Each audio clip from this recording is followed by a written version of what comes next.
इस्लाम खवातीन के हुकूक नहीं देता, इसीलिए उसे हिजाब में रखता है और उसके ऊपर जुल्म करता है। इस जवाब के पहले हम ये समझ ले कि तारीख में हम पढ़ेंगे खवातीन के साथ क्या सलूक किया गया है, वो हम जान ले, फिर हम जवाब पे आएंगे।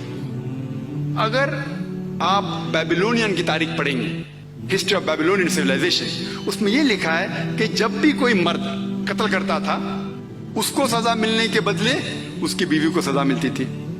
अगर आप ग्रीक सिविलाइजेशन पढ़ेंगे, उसमें एक खातून थी जिसका नाम था पेंडोरा, एक इमेजिनरी वुमेन थी पेंडोरा, जो ग्रीक लोग कहते थे उसके वजह से सारी मुश्किलात जो दुनिया में हैं वो इस खातून की वजह से है। उनका एक तसव्वुर था जो गलत था। और इस ग्रीक सिविलाइजेशन में खातून की इज्जत ही नहीं थी, वैश्यापना काफी कॉमन था, आम था। अगर आप रोमन सिविलाइजेशन पढ़ेंगे, उसके अंदर भी nudity and prostitution was very common. नंगापन और वेश्यापना बहुत आम था। खवातीन लोग सिर्फ मजे के लिए इस्तेमाल किए जाते थे और छोड़ दिए जाते थे। अगर आप इजिप्शियन सिविलाइजेशन पढ़ेंगे, उसमें खवातीन को यह कहा जाता था कि वो शैतान की एक निशानी है। अगर आप अरब सिविलाइजेशन पढ़ेंगे, कुरान नाज़िल होने के पहले अरबिस्तान में यह हाल था कि अक्सर जब कोई लड़की पैदा होती थी उसे जिंदा गाड़ दिया जाता। अल्हम्दुलिल्लाह सुम्मा अल्हम्दुलिल्लाह, कुरान नाज़िल होने के बाद ये जो गलत काम बंद हो गया। अफसोस की बात है कि अपने हिंदुस्तान में अब तक है। इस्लाम एक वो मजहब है और मोहम्मद सल्लल्लाहु अलैहि वसल्लम वो शख्स है जिनने खवातीन का औहदा ऊंचा किया। अल्हम्दुलिल्लाह, उन्हें हुकूक दिए, उन्हें राइट दिए, लेकिन उसके साथ ये भी दिखाया किस तरीके से हुकूक को कायम रखे, किस तरीके से उस औहदे को कायम रखे।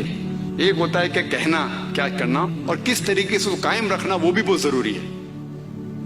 तो इस्लाम ने ये बताया कि जब अल्हम्दुलिल्लाह खवातीन को उठाया गया है और कुल्ली तौर पे, आम तौर पे मर्द और औरत इस्लाम में बराबर हैं। कुछ चीज में मर्द का दर्जा ऊंचा है, कुछ चीज में औरत का दर्जा ऊंचा है, लेकिन कुल्ली तौर पे दोनों बराबर हैं। तो जब इस्लाम ने, कुरान ने औरत का दर्जा उठाया, उन्हें ये भी चीज दिखाई किस तरीके से उस स्टेटस को बरकरार रखे, उस ओहदे को बरकरार रखे। और अक्सर लोग बात करते खवातीन के हिजाब के बारे में। अल्लाह सुब्हानहू व तआला कुरान मजीद में पहले मर्द के हिजाब के बारे में जिक्र करते, फिर औरत के।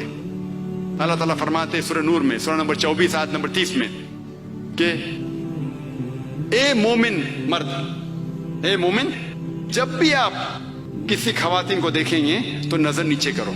उसका मतलब जब भी कोई मर्द खातून को देखता है और कुछ भी गलत ख्यालात उसके दिल में आते हैं, इमीडिएटली कुरान का हुक्म है कि नजर नीचे करो। एक वक्त एक मुसलमान एक लड़की को घूर के देख रहा था, तो मैंने उससे कहा, भाई साहब आप क्या कह रहे हैं, ये हराम है। तो उसने कहा कि हमारे मोहम्मद सल्लल्लाहु अलैहि वसल्लम ने कहा कि पहली नजर माफ है, दूसरी हराम है। मैंने अब तक आधी नजर भी पूरी नहीं किया।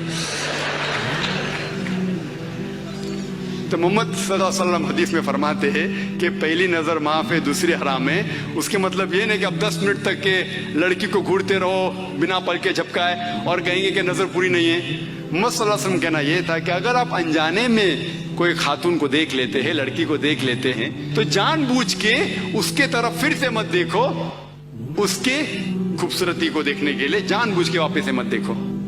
दूसरी आयत कुरान मजीद के अल्लाह ताला फरमाते हैं सूरह नूर में, सूरह नंबर 24 आयत नंबर 31 में कि ए मोमिन औरतें, ए मोमिना, आप जब भी कोई मर्द को देखिए तो अपने नजर नीचे करो और अपने सिर के ऊपर जो कपड़ा है या दुपट्टा है उसे अपनी छाती के ऊपर ढक लो और अपनी जीनत किसी को भी मत दिखाओ, सिर्फ अपने शौहर, अपने बेटे, अपने वालिद और एक बड़ी फरिश्त है जो महरम जिससे शादी नहीं कर सकते दिया गया है। आम तौर पे हिजाब के लिए 6 फराइद है, 6 नुक्ते हैं, 6 पॉइंट्स है। नंबर 1, एक्सटेंड औरा, जो मर्द के लिए है कम से कम नास से लेके घुटने तक। اور خواتین کے لیے پورا جسم ڈھکا رہنا چاہیے، صرف جو دکھ سکتا ہے وہ چہرہ اور ہاتھ. کچھ علماء کہتے ہیں یہ بھی ڈھکا ہونا چاہیے. باقی 5 باتیں خواتین اور مرد کے لیے یکساں ہے. دوسرا پوائنٹ، جو کپڑے وہ پہن رہے ہیں وہ اتنے پتلے نہیں ہونا چاہیے تاکہ کوئی اس کے آر پار دیکھ سکے. تیسرا پوائنٹ، ایسے کپڑے، چست کپڑے نہیں ہونا چاہیے جس سے جسم کا ڈھانچہ دکھ سکے.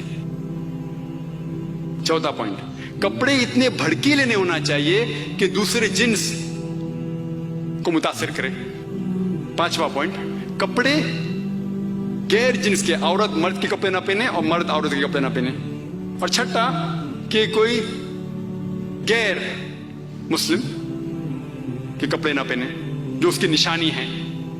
یہ 6 پوائنٹ ہے حجاب کے، 6 نقطے ہیں، 6 فرائض ہے حجاب کے.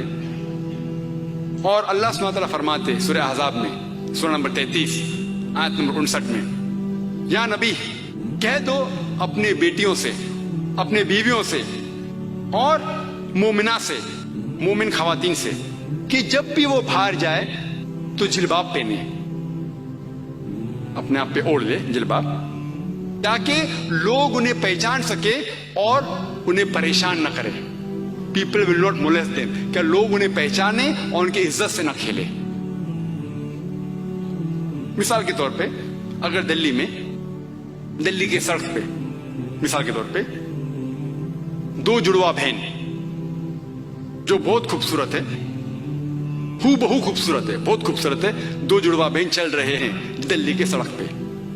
ایک جڑواں بہن پہنے ہوئے اسلامک لباس، پورا جسم ڈھکا ہوا، صرف چہرہ اور ہاتھ دکھ رہا ہے. اور دوسری بہن پہنی ہوئی مغربی لباس، منی اسکرٹس یا شارٹ، مغربی لباس تو منی اسکرٹس یا شارٹس جو تن کو کم ڈھک رہا ہے اور دکھا رہا ہے زیادہ.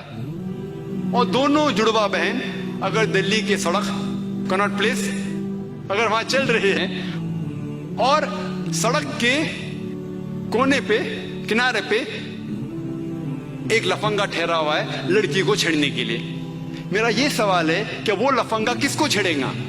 وہ بہن کو جو اسلامک لباس پہنی ہوئی ہے، حجاب پہنی ہوئی، کیا وہ بہن جو مغربی لباس پہنی ہوئی کس کو چھیڑے گا؟